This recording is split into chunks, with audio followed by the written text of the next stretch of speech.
కల్పాంత చిరంజీవి మార్కండేయ మహర్షి. మార్కండేయ మహర్షి తనకు అల్పాయుర్దాయం ఉందని తెలుసుకొని పరమేశ్వరుని గురించి ఘోరమైనటువంటి తపస్సు చేయగా పరమేశ్వరుడు సాక్షాత్కరించి అతను అడిగిన దానికన్నా కూడా అనంతమైనటువంటి ఆయుర్దాయాన్ని ఇచ్చాడు. అంటే పరమేశ్వరుడు అంత అల్ప సంతోషి. అటువంటి పరమేశ్వర అనుగ్రహం పొందినటువంటి ఈ మార్కండేయుడు విష్ణుమూర్తి యొక్క అనుగ్రహాన్ని కూడా పొందినటువంటి వాడు. ఎంతగా విష్ణు అనుగ్రహాన్ని పొందాడంటే విష్ణు పురాణంలో ఒక చోట చెప్తారు. ఒకానొక సందర్భంలో మార్కండేయ మహర్షి లోకాలోకాలన్నీ కూడా దర్శనం చేయాలనుకున్నారట. వెంటనే విష్ణుమూర్తి తానే లోకములన్నిటి కూడా ఆధారం అని చెప్పడం కోసం అని చెప్పని తనలోకి మార్కండేయుని లోపలికి పంపించాట.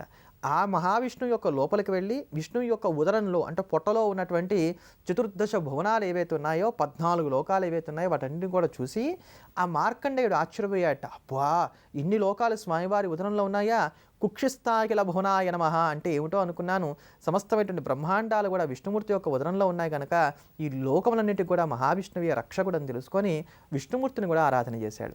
అటు విష్ణువుని ఇటు పరమేశ్వరుని ఇద్దరిని కూడా అభేద స్వరూపంగా భావన చేసి ఆరాధన చేసినటువంటి మహర్షియే మార్కండేయ మహర్షి. అటువంటి మార్కండేయ మహర్షి మనమందరం కూడా పరిరక్షింపబడడానికి గాను మనకు అనుగ్రహించినటువంటి స్తోత్రమే వెంకటేశ్వర వజ్ర కవచం. అందుకని ఈ వెంకటేశ్వర వజ్ర కవచాన్ని నిత్యం ఎవరైతే పారాయణ చేస్తూ ఉంటారో వారికి నవగ్రహ సంబంధమైనటువంటి దోషాలు కలగకుండా ఉంటాయి. తీవ్రమైనటువంటి గండదోషాలు ఏవైతే ఉంటాయో అవన్నీ కూడా తొలగిపోతాయి. అంతేగాక మనలో ఉండేటువంటి కామక్రోధాది వికారాలు ఏవైతే ఉంటాయో ఇవన్నీ కూడా తొలగించుకోవడానికి కూడా ఇది చక్కటి రక్షణ కలగజేస్తుంది. అంతటి అద్భుతమైనటువంటి స్తోత్రం వెంకటేశ్వర వజ్ర కవచ స్తోత్రం. ఆ వెంకటేశ్వర వజ్ర కవచ స్తోత్రాన్ని శ్రవణం చేసి మనమందరం కూడా శ్రీనివాసుడి యొక్క కరుణా కటాక్షాలకు పాత్రులమవుదాం.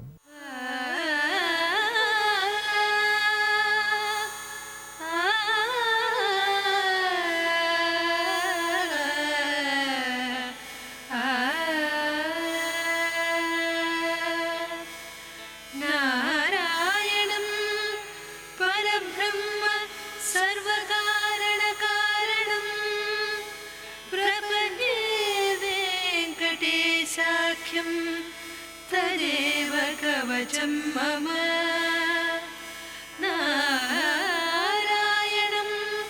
परब्रह्म सर्वकारणकारणं प्रपद्ये वेङ्कटेशाख्यं तदेव कवचं मम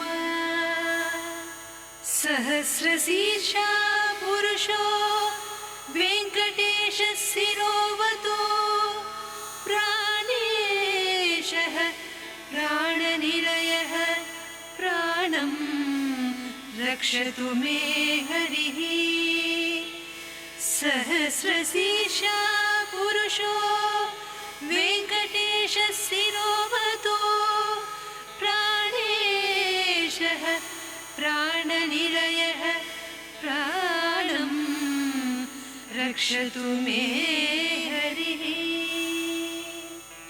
आकाशराट् सुरानाथ आत्मानं मे सदा वदो देवदेवोत्तम.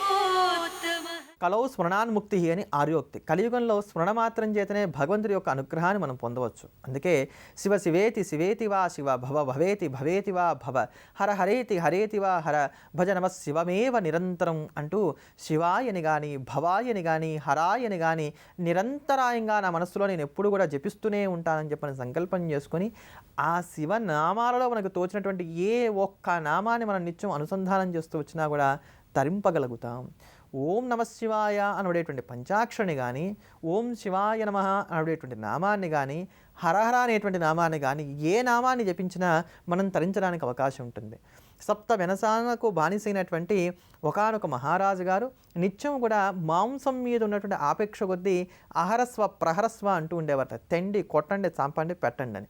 అలా అహరస్వ ప్రహరస్వ అన్నప్పుడు అలా కూడా ఆ పదాల్లో ఉన్నటువంటి హర హర అనేటువంటి పదాల కారణం చేత పరమశివుడు సంతసించి నిత్యం హరనామ జపం చేస్తున్నాడు కదా అని చెప్పని అతను ఉన్నటువంటి పాతకాన్ని అంతా కూడా తీసివేసి కైలాసాన్ని అనుగ్రహించాట. అలా హరనామానికి అంత ప్రాముఖ్యత ఉంది.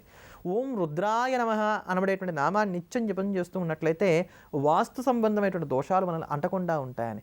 ఇలా ఒక్కొక్క నామానికి ఒక్కొక్క వైశిష్ట్యం ఉంది కనుక నిత్యం ఏదో ఒక శివనామాన్ని మనం జపం చేస్తూ వచ్చినట్లయితే మనకుండేటువంటి కష్టపరంపర నుంచి మనం తరించడానికి ఆస్కారాలు కలుగుతాయి. అంతటి భవ్యమైనటువంటి ఆ శివనామాలను మనసా స్మరిద్దాం, తరిద్దాం. ఆచరిద్దాం. ఓంకార రూప శ్రీ పరమేశ కైలాసవాస నాగేంద్రహార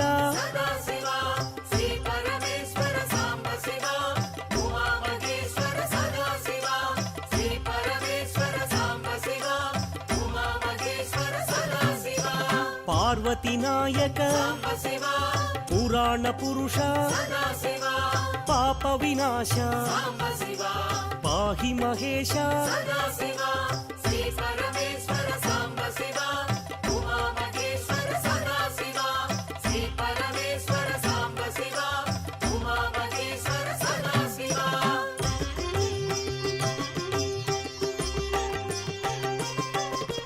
శంభో శంకర భక్తవ శంకర పాలిత కింకర భవనా శంకర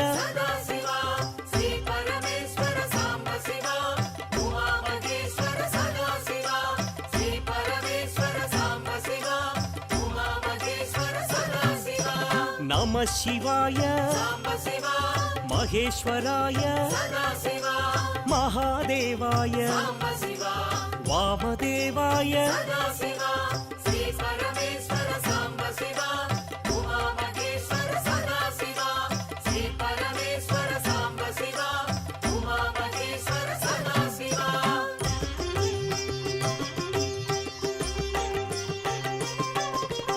విరూపాక్షాయ శశిశేఖరాయ పినాకపాణి శంకరదేవా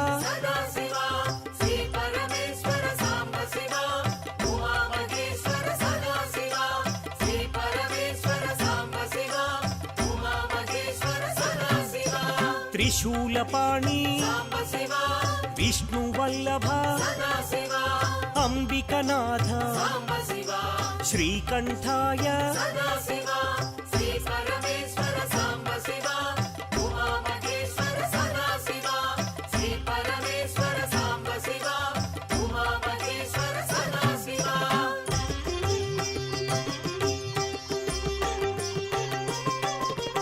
భక్తవత్సల భాగ్యశీతల త్రిలోకపాల ఆశ్రితపాల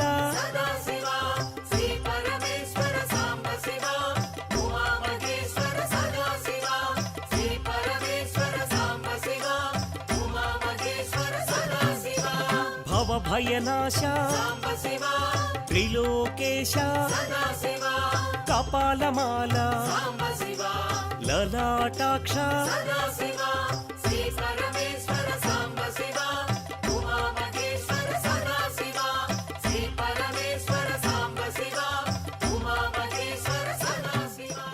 మన నిత్య దైనందిన జీవితంలో మనం ఎదుర్కొనేటువంటి సమస్యలకి పరిష్కార మార్గాలు ఏ ప్రకారంగా తేలిగ్గా ఆచరించవచ్చో మనం ప్రతిరోజు తెలుసుకుంటున్నాం కదా.